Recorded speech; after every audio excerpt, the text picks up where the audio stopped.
ತುಂಬ ಜನ ಬಂದು ಸರ್ ಸಿಂಗಲ್ ಕಿಡ್ನಿ ಇದೆ, ಇದಕ್ಕೆ ಏನು ಮಾಡಬೇಕು, ಇದಕ್ಕೆ ಏನೇನು ಮೆಡಿಕೇಷನ್ಸ್ ತೊಗೋಬೇಕು, ಮತ್ತು ಯಾವ ಥರ ಟೆಸ್ಟ್ಗಳು ಮಾಡಿಸ್ಬೇಕು, ಮತ್ತು ಫಿಸಿಕಲ್ ಆ್ಯಕ್ಟಿವಿಟಿ ಮಾಡ್ಬೋದಾ ಬೇಡವಾ ಅಂತ ಒಂದು, ಮತ್ತು ಲಾಂಗ್ ಟರ್ಮ್ ಕಾಂಪ್ಲಿಕೇಶನ್ಸ್ ಏನಾಗುತ್ತೆ, ಮತ್ತು ಈ ಡಯಟು, ಇದು ತುಂಬ ಕ್ವಶನ್ಸ್ ನನ್ನ ಹತ್ರ ಕೇಳ್ತಾರೆ ಸರ್. ಇದಕ್ಕೆ ಇವತ್ತು ನಿಮಗೆ ಆನ್ಸರ್ ಸಿಗಲಿದೆ.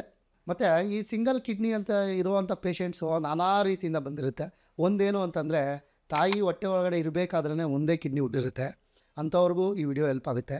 ಮತ್ತು ಎರಡನೇದು, ಈ ಕಿಡ್ನಿ 2 ಕಿಡ್ನಿನೂ ಮೆಡಿಕಲ್ ಕಂಡೀಷನ್ಸಿಂದ ಹಾಳಾಗಿ, ಅಂದರೆ ಡಯಾಬಿಟೀಸಿಂದ ಇದು ಮತ್ತು ಜೆನೆಟಿಕ್ ಡಿಸೀಸಸ್ ಇದೆ, ಮತ್ತು ಹೈಪರ್ಟೆನ್ಸಿವಿಂದ ನೆಗ್ಲೆಕ್ಟ್ ಮಾಡಿ ಕಿಡ್ನಿ ಕಳ್ಕೊಂಡಿರೋರು ಅಂಥವರು ಮತ್ತು ಕಿಡ್ನಿ ಹಾಕ್ಸ್ಕೊಂಡಿರ್ತಾರೆ, ಅಂಥವ್ರಿಗೆ ಈ ವಿಡಿಯೋ ತುಂಬ ಯೂಸ್ ಆಗುತ್ತೆ. ಮತ್ತು ಇನ್ನೊಂದೇನು ಅಂತಂತಂದರೆ, ನಮ್ಮ ಯೂರಾಲಜಿಕಲ್ ಕಂಡೀಷನ್ಸು ನಾನಾ ರೀತಿ ಇದೆ. ಕಿಡ್ನಿ ಕ್ಯಾನ್ಸರ್ ಆಗಿರ್ಬೋದು, ಮತ್ತು ಯುರೆಟ್ರಿಕ್ ಕ್ಯಾಲ್ಕಸ್ ಆಗಿರ್ಬೋದು, ಕಿಡ್ನಿ ಸ್ಟೋನ್ಸ್ ಆಗಿರ್ಬೋದು, ಮತ್ತು ಕಿಡ್ನಿ ಇನ್ಫೆಕ್ಷನ್ ಆಗಿರ್ಬೋದು. ಇದು ಯಾವುದೇ ರೀತಿಯಿಂದ ಕಿಡ್ನಿ ತೆಗೆಸ್ಕೊಂಡಿರೋರಿಗೆ ಒಂದೇ ಕಿಡ್ನಿ ಫಂಕ್ಷನ್ ಆಗ್ತಿರುತ್ತೆ. ಅಂಥವ್ರಿಗೆ ಈ ವಿಡಿಯೋ ಹೆಲ್ಪ್ ಆಗಲಿ ಅಂದ್ಬಿಟ್ಟು ಈ ಸೆಂಟರ್ ಆಫ್ ಯೂರಾಲಜಿ ಸೊನೈರಾ ಹಾಸ್ಪಿಟಲ್ ಕಡೆಯಿಂದ ಈ ವಿಡಿಯೋ ನಿಮಗೋಸ್ಕರ ಮಾಡ್ತಾಯಿದ್ದೀನಿ. ಎಸ್, ಅದೇ ನಾನು ಹೇಳ್ದಂಗೆ ಸಿಂಗಲ್ ಕಿಡ್ನಿ ಇದ್ದಾಗ ಯಾವ ಥರ ಪ್ರಿಕಾಷನ್ಸ್ ತೊಗೋಬೇಕು, ಯಾವ ಥರ ಮೇಂಟೈನ್ ಮಾಡಬೇಕು ಅನ್ನೋದು ಇವತ್ತು ಲೈವಲ್ಲೇ ತೋರಿಸ್ತೀವಿ. ಇವಾಗ ಈ ಸಿಂಗಲ್ ಕಿಡ್ನಿಯಿಂದ ನಾನು ಹೆಂಗೆ ಜೀವನ ಮಾಡೋದು ಅಂದ್ಬಿಟ್ಟು ತುಂಬ ಪ್ಯಾನಿಕಲ್ಲಿದ್ದಾರೆ, ಮತ್ತು ತುಂಬ ಅವ್ರ ಫ್ಯಾಮಿಲಿ ಕಡೆಯವರು ಕೂಡ ತುಂಬ ಟೆನ್ಷನ್ ತೊಗೊಂಡಿದ್ದಾರೆ. ಅದಕ್ಕೆ ಇವತ್ತು ಅವ್ರದ್ದು ಏನೇನು ಕ್ವಶನ್ಸ್ ಇದೆಯೋ ಇವತ್ತೆಲ್ಲ ಕ್ಲಾರಿಫೈ ಮಾಡ್ತೀವಿ. ಈ ಯಾರು ಸಿಂಗಲ್ ಕಿಡ್ನಿ ಇರೋದಿದ್ದಾರೋ ಅವ್ರಿಗೆಲ್ಲನೂ ಇದು ಯೂಸ್ ಆಗಲಿ ಅಂತ ಈ ವಿಡಿಯೋ ಮಾಡ್ತಾಯಿದ್ದೀನಿ. ಸರ್, ಏನು ಸಿಂಗಲ್ ಕಿಡ್ನಿ ಇದೆಯಲ್ಲ, ಏನು ತಲೆ ಕೆಡಿಸ್ಕೊಳ್ಳೋ ಅವಶ್ಯಕತೆನೇ ಇಲ್ಲ ಸರ್. ಯಾಕೆ ಅಂತಂದರೆ, ಹುಟ್ಟಿದಾಗಿಂದನೂ ಒಬ್ಬೊಬ್ಬರಿಗೆ ಸಿಂಗಲ್ ಕಿಡ್ನಿನೇ ಇರುತ್ತೆ, ಮತ್ತು ಎಷ್ಟೊಂದು ಜನಕ್ಕೆ ಕಿಡ್ನಿ ಪ್ರಾಬ್ಲಮ್ ಆಗಿ ಕಿಡ್ನಿ ಹಾಕ್ಸ್ಕೊಂಡಿರ್ತಾರೆ. ಇವ್ರು ಏನು ಅಂತಂತಂದರೆ, ನಿಮಗೆ ಒಂದು ಕಿಡ್ನಿ ಆಲ್ರೆಡಿ ನಾನೇ ತೆಗೆದಿದ್ದೀನಿ, ಆಯಿತಾ. ಇನ್ನೊಂದು ಕಿಡ್ನಿ ಏನಾಗುತ್ತೆ, ಅದನ್ನು ಕಾಂಪನ್ಸೇಟ್ ಮಾಡೋಕ್ಕೋಸ್ಕರ ನಿಮ್ಗೆ ಇದು ದೊಡ್ಡದಾಗುತ್ತೆ, ಅರ್ಥ ಆಯ್ತಾ. ಇದು ದೊಡ್ಡದಾದಾಗ ಏನಾಗುತ್ತೆ, ಅದ್ರದ್ದು 70-80% ಆಫ್ ಬಾಡಿ ಫಂಕ್ಷನ್ ಏನಿದೆಯೋ ಕಿಡ್ನಿದು, ಇದು ಟೇಕ್ ಓವರ್ ಮಾಡುತ್ತೆ, ನಿಮಗೆ ತೊಂದರೆ ಏನಾಗಲ್ಲ. ಮತ್ತು ಈ ಕಿಡ್ನಿದು ಏನೋ ಹೋಗಿರುತ್ತಲ್ಲ, ಈ ಕಿಡ್ನಿ ಕಾಂಪನ್ಸೇಟ್ ಮಾಡೋಕ್ಕೆ ಹೈಪೋಟ್ರೋಪಿ ಅಂತ ಹೇಳ್ತೀವಿ. ಆ ಕಿಡ್ನಿ ದೊಡ್ಡದಾಗುತ್ತೆ. ಕಿಡ್ನಿ ದೊಡ್ಡದಾದ್ಮೇಲೆ ಆ ಫಿಲ್ಟ್ರೇಷನ್ ಏನಿದೆಯೋ ನಿಮಗೆ 25-30 ವರ್ಷದವರೆಗೂ ನಿಮ್ಗೆ ಆ ಕಿಡ್ನಿ ಫಂಕ್ಷನ್ ಆಗುತ್ತೆ, ನಿಮ್ಗೆ ಏನೂ ತೊಂದರೆ ಆಗಲ್ಲ ಸರ್. ಅದನ್ನೇನಪ್ಪ ಇವಾಗ ನೀನು ಹೇಳ್ತಾ ಇದೆಯಾ, ನಿಂಗೆ ಸಮಸ್ಯೆ ಇದೆ ಅಂದ್ಬಿಟ್ಟು ಆಯ್ತು, ಇನ್ನೊಂದು ಕಿಡ್ನಿಯಿಂದ ನೀವು ಲೈಫ್ ಲಾಂಗು ಆರಾಮಾಗಿರ್ಬೋದು, ಏನೂ ಟೆನ್ಷನ್ ಇಲ್ಲ, ಓಕೆನಾ. ಇದು ಇರೋದ್ರಿಂದ ನಿಮ್ಗೆ ಏನು ಅಂತಂತಂದರೆ, ಆ ಕಿಡ್ನಿ ಏನು ತೆಗೆದಿದ್ದೀವೋ ಅದು ರೈಟ್ ಸೈಡ್ ಕಿಡ್ನಿ ದಪ್ಪ ಆಗುತ್ತೆ, ಅಂದರೆ ಹೈಪೋಟ್ರೋಪಿ ಅಂತ ಆಗುತ್ತೆ. ಆ ಬಾಡಿನಲ್ಲಿರೋ ಎಲ್ಲ ಕಿಡ್ನಿ ಫಂಕ್ಷನನ್ನು ಅದನ್ನು ತೊಗೊಂಡು 25-30 ವರ್ಷದವರೆಗೂ ನಿಮ್ಮ ಕೆಲಸ ಈಸಿ ಆಗುತ್ತೆ, ತೊಂದರೆ ಏನಿಲ್ಲ, ಅರ್ಥ ಆಯ್ತಾ. ಬಟ್ ನಿಮ್ಗೆ ಇನ್ನೇನಾದ್ರು ತೊಂದರೆ ಇದೆ ಕೇಳಿ, ನಾವು ಹೇಳ್ತೀವಿ ಅಷ್ಟೇ, ಆಯಿತಾ. ಬಟ್ ಏನು ತೊಂದರೆ ಆಗಲ್ಲ, ಅದಂತೂ ಇದೆ. ಅದು ಏನಂದರೆ ಸರ್, ನಾವು ಏನೋ ಟೆಸ್ಟ್ ಮಾಡಬೇಕಾ ರೆಗ್ಯುಲರ್ ಆಗಿ ಅಂತ ನಮ್ಗೆ ಡೌಟ್ ಇದೆ. ಹೌದಪ್ಪ, ಇವಾಗ ನೀವು ಟೆಸ್ಟ್ ಅಂತ ಮಾಡ್ತೀವಿ. ಇವಾಗ ಜಸ್ಟ್ ಸಿಂಪಲ್ ಆಗಿ ಒಂದು ಬ್ಲಡ್ ಟೆಸ್ಟ್ ಒಂದು, ಮತ್ತು ಯೂರಿನ್ ಟೆಸ್ಟು.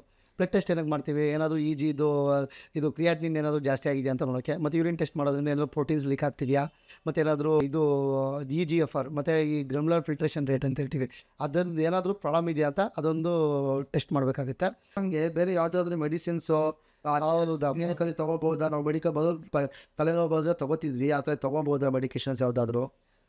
ಡೆಫಿನೆಟಾಗಪ್ಪ, ಈ ಸಿಂಗಲ್ ಕಿಡ್ನಿ ಇರೋದ್ರಿಂದ ನೀವು ಯಾವ ಮೆಡಿಕೇಷನ್ಸು ವಿತೌಟ್ ಪ್ರಿಸ್ಕ್ರಿಪ್ಷನ್ನು ನೀವು ತೊಗೊಳಂಗೇ ಇಲ್ಲ, ಅರ್ಥ ಆಯ್ತಾ. ನೀವು ಯಾವುದಾದ್ರು ಡಾಕ್ಟ್ರ್ ಹತ್ರ ಹೋದ್ರೂ ಕೂಡ ಈ ಏನಂತೀವಿ, ಈ ನೆಫ್ರೋಟಾಕ್ಸಿಕ್ ಡ್ರಗ್ಸ್ ಅಂತ ಹೇಳ್ತೀವಿ, ಏನು ಈ ಪೇಯ್ನ್ ಕಿಲ್ಲರ್ಸು ಮತ್ತು ಈ ಸರ್ಟೈನ್ ಆಂಟಿಬಯೋಟಿಕ್ಸ್ ಎಲ್ಲ ಇದ್ದಾವೆ. ಏನು ಅಂತಂದರೆ, ವಿತೌಟ್ ಪ್ರಿಸ್ಕ್ರಿಪ್ಷನ್ನು ನೀವು ಯಾವ ಟ್ಯಾಬ್ಲೆಟನ್ನು ನೀವು ತೊಗೊಳ್ಳೋ ಅವಶ್ಯಕತೆಯೇ ಇಲ್ಲ, ತೊಗೊಳ್ಳೂಬಾರ್ದು. ಮತ್ತು ಯಾವುದೇ ಹಾಸ್ಪಿಟ್ಲಿಗೆ ಹೋದ್ರೂ, ಈವನ್ ಡೆಂಟಿಸ್ಟ್ ಹತ್ರ ಹೋದ್ರೂ ಕೂಡ ನೀವು ಪ್ರಿಸ್ಕ್ರಿಪ್ಷನ್ ಬರೆಯೋಕ್ಕಿಂತ ಮುಂಚೆ ನೀವು ಅವ್ರಿಗೆ ಹೇಳಬೇಕು, ನನ್ನ ಹತ್ರ ಒಂದೇ ಕಿಡ್ನಿ ಇರೋದು, ಅರ್ಥ ಆಯ್ತಾ. ಅದಕ್ಕೆ ತಕ್ಕಂಗೆ ನೀವು ಮೆಡಿಸಿನ್ ಪ್ರಿಸ್ಕ್ರೈಬ್ ಮಾಡಬೇಕು ಅಂತ ಅವ್ರಿಗೆ ಹೇಳಲೇಬೇಕು. ಮತ್ತು ಇದರಲ್ಲಿ ಲಿಸ್ಟ್ ಏನು ಅಂತಂದರೆ, ಮೇಯ್ನು ಪೇಯ್ನ್ ಕಿಲ್ಲರ್ಸು.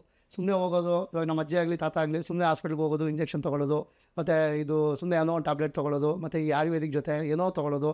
ಸಿಂಗಲ್ ಕಿಡ್ನಿದಾಗ ಹೇಳ್ತಾ ಇದ್ರಿ, ಈ ಥರದ ಟ್ಯಾಬ್ಲೆಟು ನೀವು ವಿತೌಟ್ ಪ್ರಿಸ್ಕ್ರಿಪ್ಷನ್ನು ಏನೂ ತೊಗೊಳಂಗಿಲ್ಲ, ಮತ್ತು ಏನು ಮಾಡೋಂಗೂ ಇಲ್ಲ, ಅರ್ಥ ಆಯ್ತಾ. ಇದನ್ನು ನೀವು ನೆನ್ಪಿಟ್ಕೊಳ್ಳೇಬೇಕು, ಸಿಂಗಲ್ ಕಿಡ್ನಿ ಇರೋರು, ದಯವಿಟ್ಟು ಹೇಳ್ತೀನಿ, ಓಕೆನಾ. ಇವರೆಲ್ಲ ಹೇಳ್ತಿದ್ರು ಒಂದೇ ಕಿಡ್ನಿ ಇದೆಯಲ್ಲ, ನಮ್ಮೂರ ಹತ್ರ ನಾಟಿ ವೈದ್ಯರು ಇದ್ದಾರೆ, ಅವ್ರು ಇನ್ನೂ ಮೆಡಿಸಿನ್ಸ್ ಕೊಡ್ತಾರೆ, ಅದು ನೋಡ್ರೆ ಕಿಡ್ನಿ ಒಂದು 20 ವರ್ಷ ಜಾಸ್ತಿ ಬರುತ್ತೆ. ದಯವಿಟ್ಟು ಇದಕ್ಕೆಲ್ಲ ನೀವು ಹೋಗಲೇಬೇಡಿ.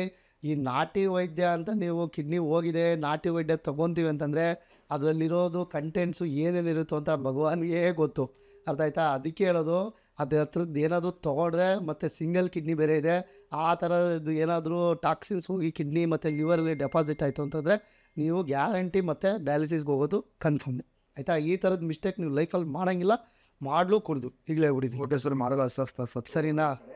ಸೊ ಮತ್ತು ನಾವು ದಿನ ಊಟ ಮಾಡ್ತೀವಿ, ಅದರಲ್ಲಿ ಪಥ್ಯ ಮಾಡಬೇಕಾ, ಆಚೆ ತಿನ್ನೋದು ಮನೇಲಿ ತಿನ್ನೋದು ಸ್ವಲ್ಪ ಏನೋ ಪಥ್ಯ ಇದೆ? ಹೌದಪ್ಪ, ಇದು ಒಳ್ಳೆ ಕ್ವಶನ್ ಇದೆ ಆ್ಯಕ್ಚುಲಿ. ಡಯಟ್ ತುಂಬ ಜನ ಕೇಳ್ತಾ ಇರ್ತಾರೆ ನನಗೆ, ಸಿಂಗಲ್ ಫಂಕ್ಷನಿಂಗ್ ಕಿಡ್ನಿ ಇರೋರು. ಹೌದಪ್ಪ, ಡಯಟ್ ನೀವು ಮೈಂಟೈನ್ ಮಾಡಲೇಬೇಕು. ಏನಕ್ಕೆ ಅಂತಂದರೆ, ಮೇಯ್ನ್ ಡಯಟ್ ಅಂದರೆ ಏನು ತುಂಬ ವರ್ಷಾಗಿ ಡಯಟ್ ಏನು ಬೇಕಾಗಿಲ್ಲ. ಒಂದು ಸಿಂಪಲಾಗಿ ಮನೇಲಿ ಮಾಡೋಂಥದ್ದು ಸಾಲ್ಟ್ ಇಂಟೇಕ್ನ ಕಮ್ಮಿ ಮಾಡಿ, ಮತ್ತು ಪ್ರೋಟೀನ್ಸು ಈ ಪ್ರೋಟೀನ್ಸ್ನ ನೀವು ಈ ಬಾಡಿಗೆ ಎಷ್ಟು ಬೇಕೋ ಅಷ್ಟು ಮಾತ್ರ ತಗೊಳ್ಳಿ. Non veg sir. ಅರ್ಥ ಆಯ್ತಾ? Non veg single kidney normal non veg ತಿನ್ಬೋದು. ಅದೇ ದಿನಕ್ಕೆ ಇವಾಗ ನೀವು ಎಷ್ಟು ವೆಯ್ಟ್ ಒಂದು 60 kg ಇದ್ರೆ ಅಂತ ತಿಳ್ಕೊಳ್ಳಿ, 60 ಗ್ರಾಮ್ ಪ್ರೋಟೀನ್ಸ್ ತಿನ್ಬೋದು.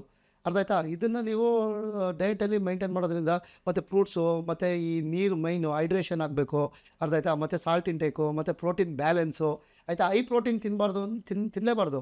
ಆಯಿತಾ? ಬಟ್ ಪ್ರೋಟೀನ್ಸ್ ನಿಮ್ಮ ಬಾಡಿಗೆ ಎಷ್ಟು ಬೇಕೋ ಅಷ್ಟು ಅವಶ್ಯಕತೆ ಇರೋಷ್ಟು ಮಾತ್ರ ತೊಗೊಳ್ಳಿ. ಅರ್ಥ ಆಯ್ತಾ? ಇವಾಗ 60 ಗ್ರಾಮು 60 kg ಇದ್ದವ್ರಿಗೆ ಆಗುತ್ತೆ. ತಿನ್ಬೋದು ಸರ್. ಹೌದೌದು, ಡೆಫಿನೆಟಾಗಿ ಸರ್. ವಾರಕ್ಕೆ 2 ಸರಿ 3 ಸರಿ ನೀವು ನಾನ್ ವೆಜ್ ತಿನ್ಲೂಬೋದು ಸಿಂಗಲ್ ಕಿಡ್ನಿ ಇರೋದಕ್ಕೆ. ಅದರಿಂದ ನಿಮ್ಗೆ ಏನೂ ಪ್ರಾಬ್ಲಮ್ ಆಗೋಲ್ಲ. ಇನ್ ಕೇಸು ಇದ್ರ ಜೊತೆಗೆ ಏನಾದರೂ ನಿಮಗೆ BP ಶುಗರ್ ಇತ್ತು ಅಂತಂತಂದರೆ ಅವಾಗ ನೀವು ಡಯಟು ಸ್ಟ್ರಿಕ್ಟಾಗಿ ಫಾಲೋ ಮಾಡಬೇಕಾಗುತ್ತೆ. ಇಲ್ಲ ಅಂತಂದರೆ ನೀವು ರೆಗ್ಯುಲರಾಗಿ ಏನು ಡಯಟ್ ತೊಗೊತಾ ಇದ್ರೋ, ಇದಕ್ಕೆ ಆನ್ಸರ್ ಇರೋದು ಒಂದೇ ಒಂದು, ರೆಗ್ಯುಲರಾಗಿ ನೀವು ಏನು ಡಯಟ್ ತೊಗೊತಾ ಇದ್ರೋ ಅದನ್ನು ನೀವು ಮೇಂಟೈನ್ ಮಾಡಿಕೊಂಡ್ರೆ ಸಾಕು. ಬಟ್ ಮೇಯ್ನ್ ಇಂಪಾರ್ಟೆಂಟ್ ಇರೋದು ಸಾಲ್ಟ್ ಇಂಟೇಕ್ನ ಲೋ ಮಾಡಬೇಕು, ಮತ್ತು ಪ್ರೋಟೀನ್ ಬ್ಯಾಲೆನ್ಸ್ನ ಇದು ಮಾಡಬೇಕು. ಯಾಕಂದರೆ ಪ್ರೋಟೀನ್ ಜಾಸ್ತಿ ಆಯಿತು ಅಂತಂದರೆ ನಿಮ್ಗೆ ಆಲ್ರೆಡಿ 2 ಕಿಡ್ನಿ ಇದ್ದಾಗ ನೀವು ಚೆನ್ನಾಗಿರೋವಾಗ ಏನು ಬೇಕಾದ್ರೂ ತೊಗೊಳ್ಳಿ, ಸ್ಟ್ರೆಸ್ ಕಾಂಪನ್ಸೇಟ್ ಆಗುತ್ತೆ. ಬಟ್ ಸಿಂಗಲ್ ಕಿಡ್ನಿ ಇದ್ದಾಗ ತುಂಬ ಹೈ ಲೆವೆಲ್ ಪ್ರೋಟೀನ್ಸ್ ಆಯಿತು ಅಂತಂದರೆ ಸ್ಟ್ರೆಸ್ನ ಕಂಟ್ರೋಲ್ ಮಾಡೋಕ್ಕಾಗಲ್ಲ. ಆವಾಗ ಪ್ರೋಟೀನ್ಸು ಲೀಕ್ ಆಗೋ ಚಾನ್ಸಸ್ ಇರುತ್ತೆ. ಆವಾಗ ಕಿಡ್ನಿ ಸಮಸ್ಯೆ ಆಗಿ ಡಯಾಲಿಸಿಸ್ಗೆ ರೀಚ್ ಆಗ್ತೀನಿ. ಇದಕ್ಕೆ ಇದನ್ನು ಕುಡಿಬೋದು ಸರ್. ನೀವು ಆರಾಮಾಗಿ ಸರ್, ಇದು ಚಳಿಗಾಲದಲ್ಲಿ 2 ಲೀಟ್ರು, ಬೇಸಿಗೆಗಾಲದಲ್ಲಿ 3 ಲೀಟ್ರ್ವರೆಗೂ ಆರಾಮಾಗಿ ಕುಡಿಬೋದು. ನಿಮ್ಗೆ ಯಾವುದೇ ರೀತಿಯಾದ ಸಮಸ್ಯೆ ಇಲ್ಲ ಸರ್. ಈ ಥರ ಮೇಂಟೈನ್ ಮಾಡ್ಕೊಂಡೋದ್ರೆ ಸಾಕು. ಮತ್ತು ಈ ಪಥ್ಯ ಅನ್ನೋದು ಸಿಂಗಲ್ ಕಿಡ್ನಿಯವ್ರಿಗೆ, BP ಶುಗರ್ ಇಲ್ದಿರೋಂಥವ್ರಿಗೆ ಏನೂ ಬೇಕಾಗಿಲ್ಲ. ನೀವು ರೆಗ್ಯುಲರಾಗಿ ನೀವು ನಾರ್ಮಲ್ ಕೆಲಸ ಏನಿದೆಯೋ ಮಾಡಿಕೊಂಡು ನೀವು ಮಾಡ್ಬೋದು. ಸೊ ಮತ್ತು ನಾವು ಕೆಲಸ ಮಾಡೋದು ಸ್ವಲ್ಪ ಹಾರ್ಡಾಗಿ ಕೆಲಸ ಮಾಡ್ತೀವಿ ಜೀವನದಲ್ಲಿ. ಸ್ವಲ್ಪ ನಮ್ಮದು ಡೈಲಿ ಕೆಲಸ ಹಾರ್ಡಾಗಿದೆ, ಎದ್ದೇಳೋದು, ತೂಕ ಎತ್ತೋದು, ಸ್ವಲ್ಪ ಕೆಲಸ ಹೆಂಗೆ ಮಾಡ್ಬೋದು ಅದಕ್ಕೆ ನಮ್ಗೆ ಗೊತ್ತಿಲ್ಲ. ಕೆಲಸ ಸೇಮ್ ನಾರ್ಮಲ್ ಕೆಲಸ, ಫಿಸಿಕಲ್ ಆ್ಯಕ್ಟಿವಿಟೀಸ್ ಇದೆಯಲ್ಲ ನಮ್ಮದು, ಎಕ್ಸಸೈಸ್ ಆಗಿರಲಿ, ನಾವು ಜಿಮ್ಗೆಲ್ಲ ಮಾಡ್ಬೋದಾ ಸರ್ ಅದು? ಡೆಫಿನೆಟಾಗಿ ಸರ್. ಸಿಂಗಲ್ ಕಿಡ್ನಿ ಇರೋರು ಫಿಸಿಕಲ್ ಆ್ಯಕ್ಟಿವಿಟಿ ಡೆಫಿನೆಟಾಗಿ ಮಾಡ್ಬೋದು. ನೀವು ರೆಗ್ಯುಲರಾಗಿ ಚಿಕ್ಕ ಮಕ್ಕಳಿಂದ ಏನೇನು ಮಾಡ್ಕೊಂಬಂದಿದ್ದೀರೋ ಅದನ್ನೆಲ್ಲನೂ ಮಾಡ್ಬೋದು. ಫಿಸಿಕಲ್ ಆ್ಯಕ್ಟಿವಿಟಿ, ರನ್ನಿಂಗ್ ಆಗಲಿ, ಸೈಕ್ಲಿಂಗ್ ಆಗಲಿ, ಮತ್ತು ವಾಕಿಂಗ್ ಆಗಲಿ, ಇದನ್ನು ನೀವು ರೆಗ್ಯುಲರಾಗಿ ಏನು ಮಾಡ್ತಿದ್ದೀರೋ ದಯವಿಟ್ಟು ನೀವು ಕಂಟಿನ್ಯೂ ಮಾಡಿ.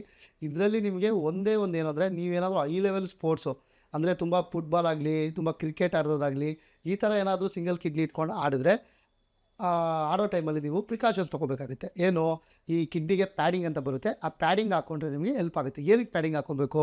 ಕಿಡ್ನಿ ಈ ಫಿಸಿಕಲ್ ಆ್ಯಕ್ಟಿವಿಟಿ ಹೆವಿ ಮಾಡೋದ್ರಿಂದ ಪ್ರಾಬ್ಲಮ್ ಆಗೋಲ್ಲ. ಅದರಿಂದ ಏನಾದರೂ ಟ್ರಾಮಾ ಅಂದರೆ ಏಟಾಯಿತು, ಇಂಜುರಿ ಆಯಿತು ಅಂದರೆ ಮಾತ್ರ ನಿಮ್ಮ ಕಿಡ್ನಿ ಹೋಗೋ ಚಾನ್ಸಸ್ ಇರುತ್ತೆ. ಯಾಕಂದರೆ 2 ಸೈಡು ಕಿಡ್ನಿ ಇರುತ್ತೆ, ಆಲ್ರೆಡಿ ಒಂದು ಕಿಡ್ನಿ ಇಲ್ಲ.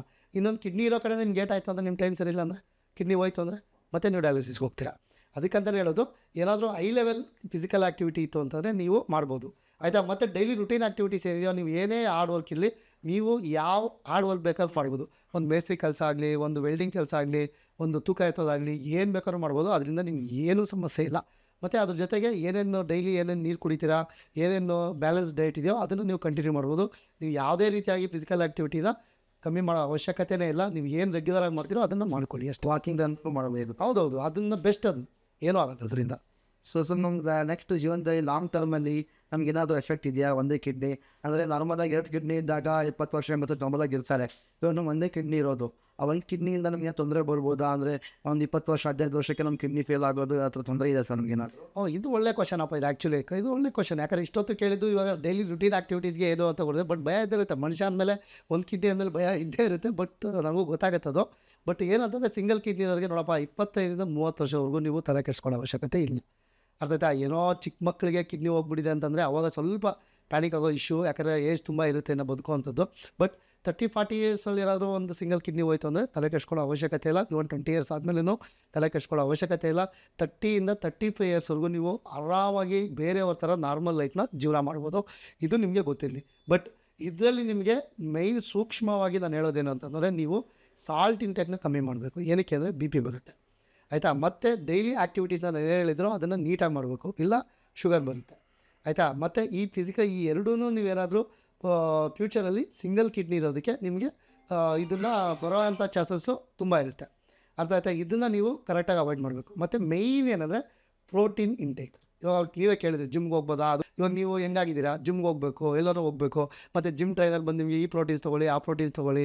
ದಯವಿಟ್ಟು ಅವೆಲ್ಲ ಎಕ್ಸೆಸ್ ಪ್ರೋಟೀನ್ಸ್ನ ಯಾರೇ ಜಿಮ್ ಅಡ್ವೈಸ್ ಮಾಡಿದ್ರು ಕೂಡ ಸಿಂಗಲ್ ಕಿಡ್ನಿ ಇರೋರು ದಯವಿಟ್ಟು ತೊಗೋಬೇಡಿ. 2 ಕಿಡ್ನಿ ಇರೋರು ಓಕೆ, ಅಕ್ಸೆಪ್ಟಬಲ್. ಯಾಕಂದರೆ ಅವ್ರು ಕಷ್ಟಪಡ್ತಾರೆ, ಇದು ಮಾಡ್ತಾರೆ, ಅವ್ರು ತೊಗೋಬೋದು.